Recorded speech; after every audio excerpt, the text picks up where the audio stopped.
আদর্শ সদর কুমিল্লা। আমাদের অনুষ্ঠানে প্রধান অতিথি হিসেবে উপস্থিত থাকার কথা বাংলাদেশের শুভেচ্ছা জানিয়ে আমি বক্তব্য শুরু করছি।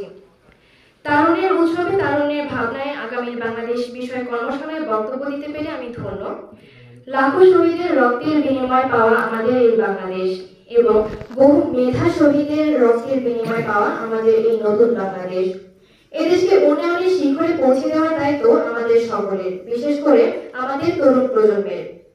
আগামীর বাংলাদেশ হবে স্বপ্নের বাংলাদেশ, যেখানে থাকবে না দারিদ্র, থাকবে না বৈষম্য। কেননা যদিও বৈষম্য বিরোধী আন্দোলনের মাধ্যমে আমরা এই নতুন বাংলাদেশ অর্জন করেছি, তবুও বিভিন্ন ধরনের সামাজিক বৈষম্য এখনো এই দেশে বিদ্যমান। আমি চাই আগামীতে এমন একটি বাংলাদেশ হবে যেখানে থাকবে না ধনী দরিদ্রের মধ্যকার বৈষম্য, থাকবে না মালিক শ্রমিকের মধ্যকার বৈষম্য। সেই লক্ষ্যে আমাদের দৃষ্টিভঙ্গি বদলাতে হবে। আমি মনে করি আগামীতে স্বপ্নের বাংলাদেশ গড়ে তোলার জন্য সবচেয়ে গুরুত্বপূর্ণ যে বিষয়টি, সেটি হচ্ছে নিজ নিজ জায়গা থেকে প্রত্যেকের দায়িত্ব প্রত্যেকে সঠিকভাবে পালন করা। বর্তমানে প্রায় দেখা যায় এদেশের মানুষ একে অপরের কাজ নিয়ে সমালোচনা করছে, তবে আমি মনে করি সমালোচনা নয়, বরং সহযোগিতাই পারে স্বপ্নের বাংলাদেশ গড়ে তুলতে।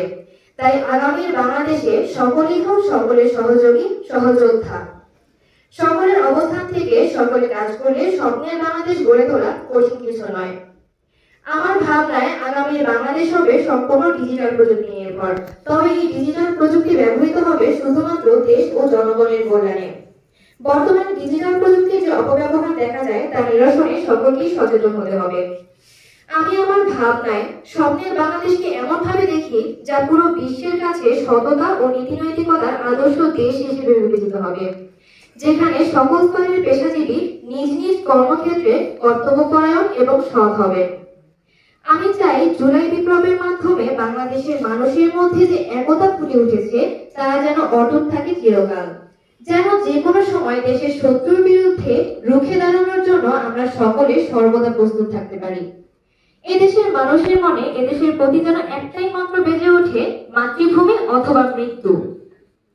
জুলাই শহীদেরা দেশের জন্য জীবন দেওয়ার যে উজ্জ্বল দৃষ্টান্ত স্থাপন করে গিয়েছে তা যেন এদেশের সকল মানুষকে দেশপ্রেমে উজ্জীবিত করে, তবেই শহীদের এই রক্তদান সার্থক হবে।